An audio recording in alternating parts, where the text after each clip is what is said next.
Hello and welcome to My Psychotherapy Career, a podcast where we explore the different therapeutic settings our members work in and how they came into their career.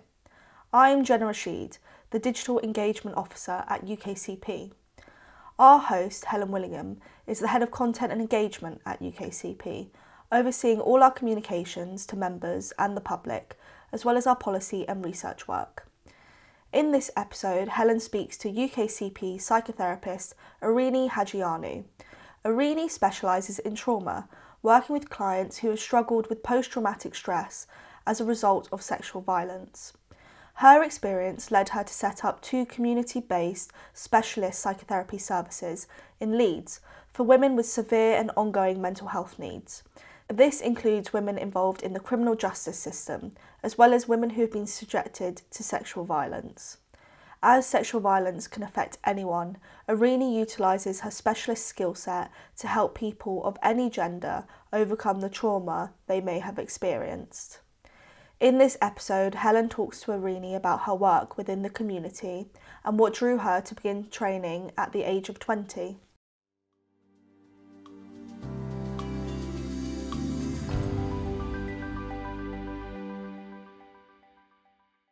What prompted you to work with people who have experienced sexual violence? Yes, definitely a good question to start with. That's one of the main focuses of my work. If I look back, it's such a prolific issue that I've worked with survivors, victims throughout my career. And even if I think back right to my first placement, it was one of those things where, one, I was seeing it so often, and 2, I couldn't not really respond to it, particularly in terms of its traumatic impact, which people carry around for such a long time. So I took very active steps to work with survivors. And I think over the years that's become more kind of deliberate as I've really tried to focus in on, this particular part of our community as clients. Yeah, thank you. And you work not only with women, but men and people of the LGBTQ plus community.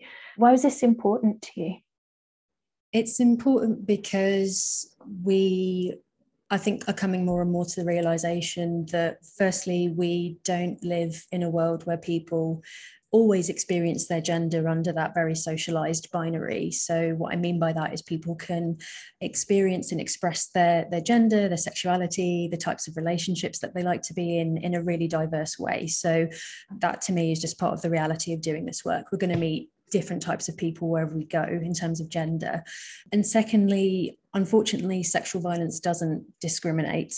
So that means anybody can experience it perhaps several times in their life. So whilst I think traditionally we've thought of sexual violence as quite a gendered issue, and to a large degree it still is, because women tend to be disproportionately affected, there's more and more research coming out, and certainly in the work that I've been doing, of recognizing that actually there's members of the LGBT plus community that experience this as well. So again, that's part of my actually responding to, what I'm seeing with the work that I do. Do you think part of that is talking about this a bit more, in that we do hear more from the LGBTQ plus community about abuse, not only sexual violence, but other abuse? Do you think that's also contributing to that?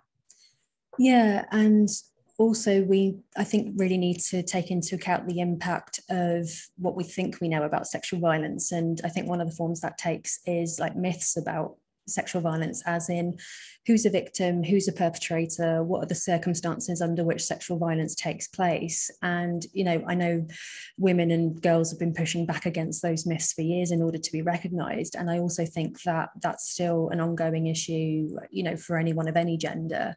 So, if we take domestic violence or sexual violence, we might stereotypically imagine a cisgender heterosexual male being a perpetrator, a cisgender heterosexual woman being a victim, and whatever people imagine sexual violence looks like might take place. But actually that does a huge disservice to all sorts of different kinds of communities that fall out of the dominant one, including LGBT folk. I mean, even in terms of how different types of sexual violence are qualified in law, actually, makes it seem as though it doesn't happen in the queer community, and it absolutely does, unfortunately. So I think there's a huge part psychotherapists have to play in making this issue more spoken about, more visible, so that we can support anybody that might come into the room to benefit from what we have to offer.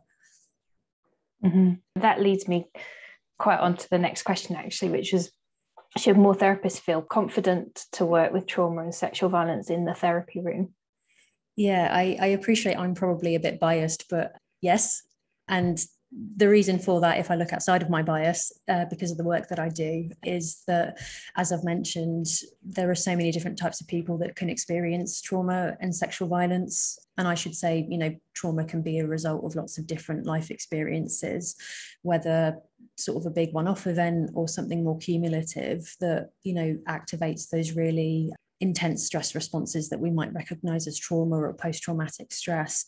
I think it's so ingrained as part of everyday living for so many people. And I think trauma and sexual violence particularly can be quite scary topics or anxiety-inducing topics for therapists. But I think once we kind of do more work to be of service to any type of survivor of trauma we might experience, there's definitely a confidence that can come from working with that.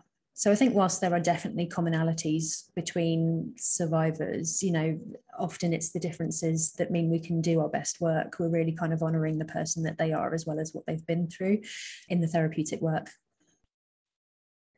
That's a really good point as well. And while sexual violence might be one aspect that can lead to trauma, there may be other elements as well. So it might be that that's not the first thing that comes out in the therapy room, but is underlying.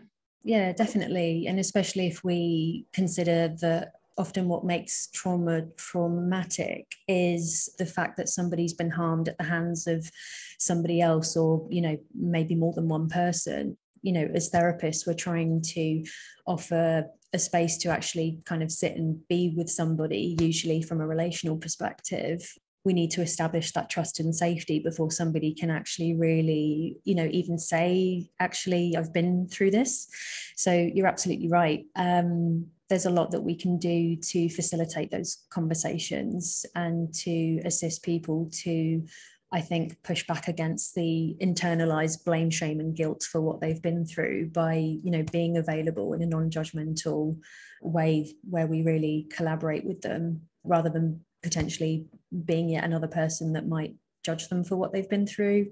Yeah, I mean, there's a lot to say on this topic, but I'll pause for now. I'm sure you have got a lot to say on it. And in terms of that relationship as well, you do some community-based work. Can you tell us a bit more about that and why it's important to you?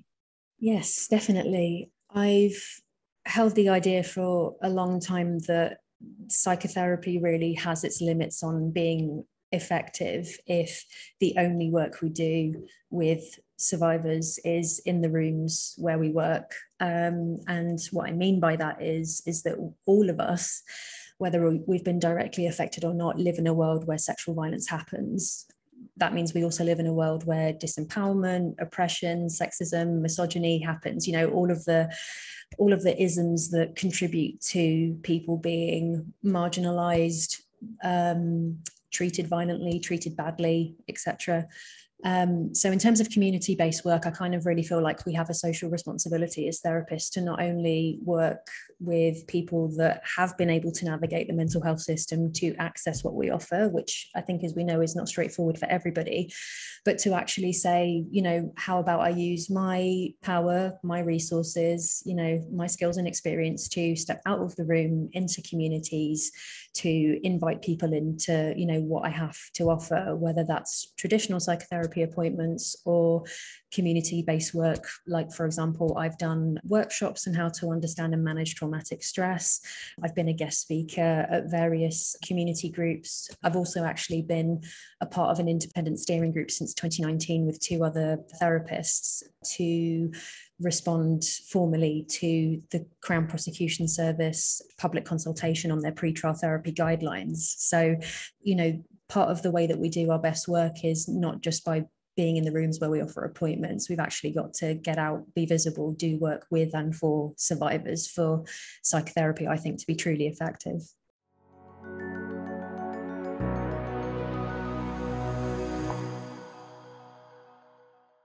And you recently published a book. In that you cover the inaccessibility of mental health services, the societal issue of sexual violence, and the problems surrounding pre-trial therapy. Can you dig a little more into those, and why were they important for you to explore in your book?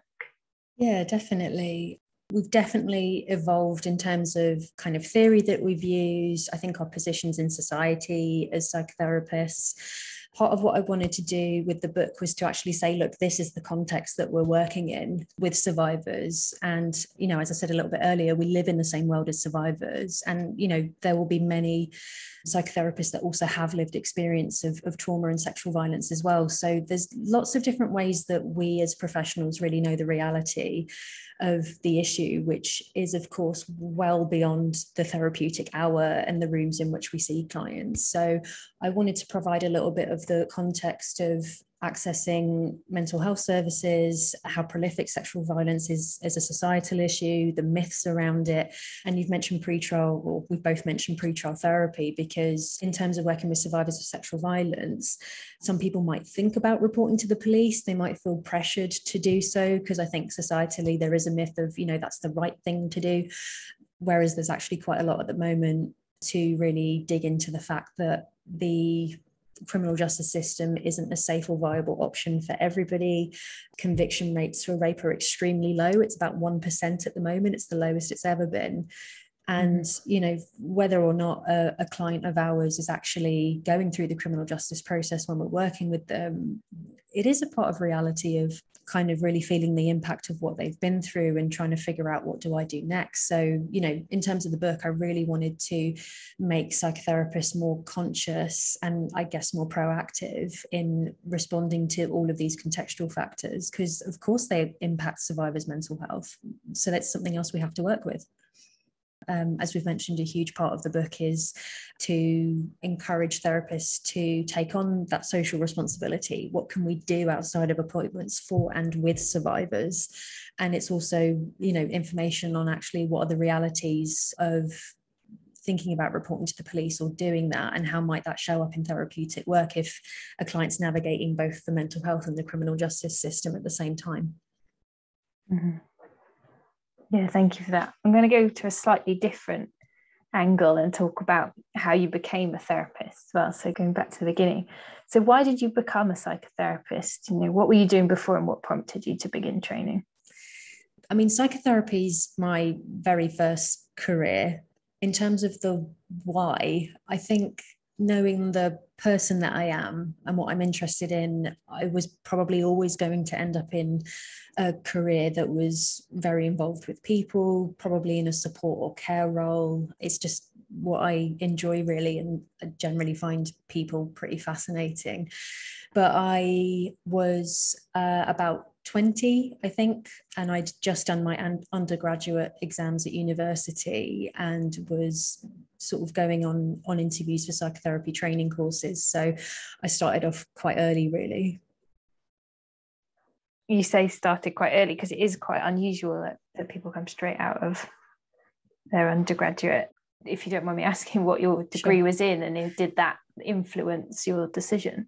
Yeah, it's absolutely fine to ask. I did a joint degree in psychology and philosophy. Looking back, the philosophy element was more because I was really interested in it. It wasn't sort of a career move, and you know, probably a good thing that I was better at the psychology element than the philosophy. So yeah, that's what I did. And I will say that I was accepted onto my training course not long after I did my interview, but I was advised, you know, because of my age and lack of working experience, that they would defer my place for a year. So how I spent that year was kind of working to obviously gain an income to fund the training, as well as doing various bits of volunteering, say with the Samaritans, for example, just to sort of get a bit used to that more sort of people-facing work in that support role. Mm-hmm. And did you find that did help, having that year and those support roles in when you then started training? to be honest, I'm the kind of person where if I'm, signing up to something, I'm ready to go. So even if I hadn't had that sort of year in between, I've, would have gone straight into it as I did do. Yeah. And then do you have a psychotherapy or counselling hero, and who are they? I feel a bit cheeky because I wouldn't sort of actually look to, I guess, the big hitters in our field necessarily. Obviously I've learned a lot from, a lot of the theorists out there and the ones that have really paved the way for us now. But actually, in my experience, particularly with trying to do more community-based work and actually really witnessing how much good work can be done on the ground, I think in seemingly small ways, but when we're all doing it collectively, it adds up to huge things. I would actually kind of look to a lot of my colleagues. When I was writing my book, I took on a colleague of mine who's a psychoanalyst to interview a couple of survivors on their experiences of accessing psychotherapy and reporting to the police. And, she did those interviews with me, and she does really exceptional work. She's an activist as well. I've got colleagues that work specifically, for example, in a really faith-based way. So I have a colleague in mind who's a member of the steering group I'm a part of that works a lot with the Muslim South Asian community, doing incredible things like, therapeutic retreats, which aren't sort of freely available. I could name names and go on, but honestly, I do look around on the ground in terms of the city where I am and the people that I've worked with. And there's so many of us really doing what we do. So yes, to be a little bit cheesy, I think I'm working amongst my heroes sometimes, but I feel really privileged to be able to do that.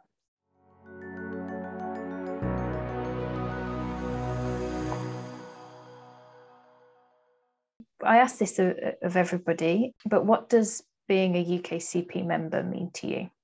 Yeah, definitely a good question. I think it's important to be part of an organisational regulatory body. I think to be honest, for me to continue to maintain a set standard of my work and my professional career. So I think it's important for us, of course, to have an ethical framework. I think it also means that the public are assured that, anybody that they might approach who is registered with UKCP is, of that certain standard and continues to train, whether it's their core training or CPD. But I've done various bits of work with UKCP myself in terms of other podcasts or writing. And I think from that perspective, for me, what's really great about being a member is the ability to contribute and dialogue with the wider field. It's a really great channel by which to do that. So I've been really grateful for that. Thank you. That's great. And going back to your training, reflecting back now, is there anything you wish you knew before you started your psychotherapeutic training? Yeah, I think for me, it's that the process of being a psychotherapist, evolving as a psychotherapist continues well beyond the training. So I think it's really great to be in a profession where you can shape your career on an ongoing basis and really lean into the things that you really care about and have particular skills in. Part of the work that I've done over the last 2-3 years is supporting other therapists to set up their private practice. And I think what's helpful for people to know before they enter their psychotherapeutic training is making yourself as employable as possible, or learning the skills to be self-employed as early on as possible, because I've seen some therapists really struggle once they've got that qualification to actually take the next step without the security of a cohort or their peers necessarily. So I think actually really thinking about where do I want to place myself, what's the work I want to do, as well as maybe some of the practical skills is helpful to pick up as early as you can. Yeah, that's a really good point about thinking what you want to get to and then working out those steps in between. And then how did you manage the logistics of training, but how did you manage the training alongside other priorities, I guess? Yeah, I think as I mentioned a little bit earlier, once I've committed to doing something, it really is a priority. So I trained for 6 years to get the qualifications that I have to practice. And it was a part-time training, which to be honest, was beneficial because I could then work to, fund the training as a psychotherapist goes. I don't really know anybody that doesn't have a mix of a couple of paid and unpaid things on the go in order to meet all the course requirements, make sure that you're funding it all. But I think I would also add that as an experience, holding on to the, why am I fulfilling this commitment is really important, especially if it does feel stressful at times. So, why am I going for this career? Why am I taking these steps is important, as well as, finding like-minded people, to be honest. So yeah, there's a little bit of just going, practically I've got to meet all these commitments, but equally, just trying to make the experience a little bit easier if I needed to. Mm-hmm. And I just want to touch on, you said about like-minded people. Do you mean on your course and kind of the peer support? Yeah, definitely. And also just, in doing like volunteer placements or any sort of paid work. I was in the mental health sector working as an administrator in terms of doing paid work for a good number of years. So yeah, even just working in sort of mental health organisations and being around other people that, really wanted to deliver really good services for people that needed them was really great in helping me along. Mm-hmm.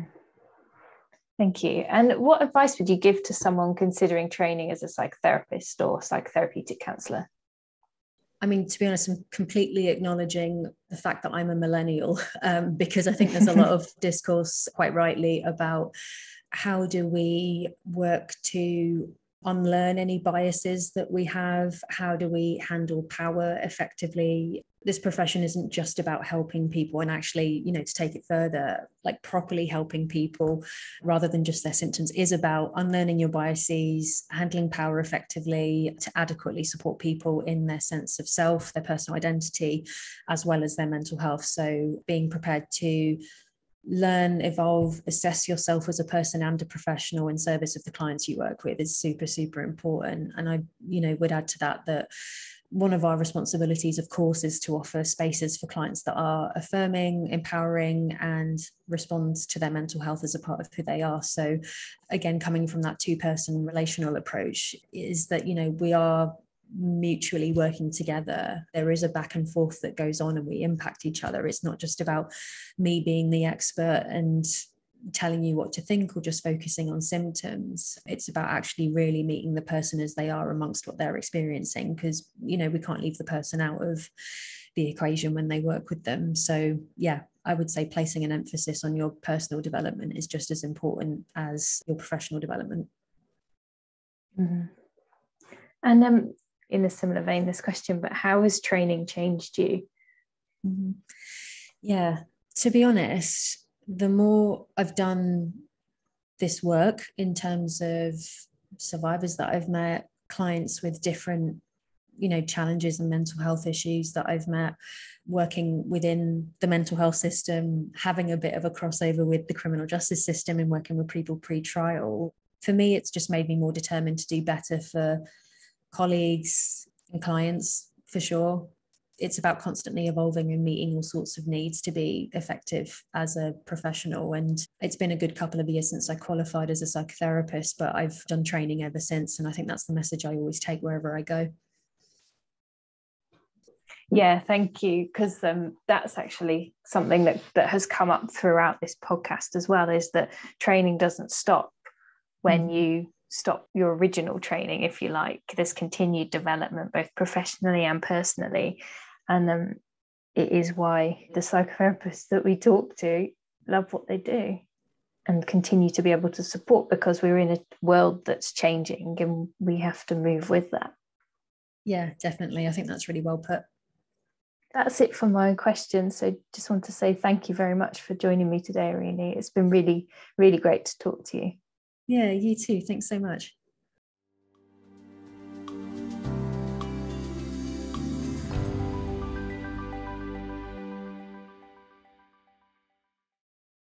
That was UKCP psychotherapist Erene Hadjiioannou speaking to Helen Willingham, our Head of Content and Engagement.